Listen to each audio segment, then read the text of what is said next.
আওয়ামী লীগকে বাদ দিয়ে বাংলাদেশে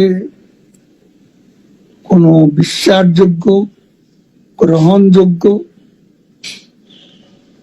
নির্বাচন, নিরপেক্ষ নির্বাচন হতে পারে না এবং তারা নিজেরাও আদৌ নির্বাচন দেবে এ ব্যাপারে আমরা যথেষ্ট সন্দিহান।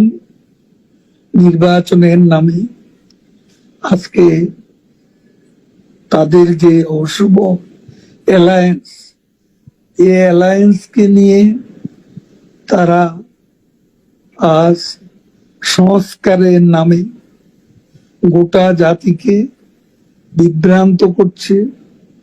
আজকে বিচারের নামে ক্যাঙ্গারু কোর্ট বসিয়ে প্রহসন করছে।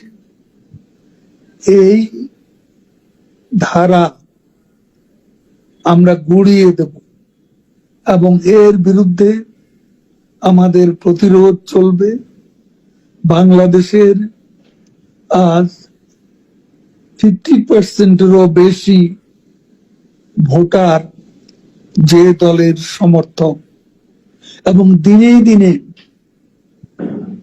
শেখ হাসিনার পক্ষে জনমত বাড়ছে, সেই দলকে বাদ দিয়ে এদেশে ইনক্লুসিভ বা অংশগ্রহণমূলক নির্বাচন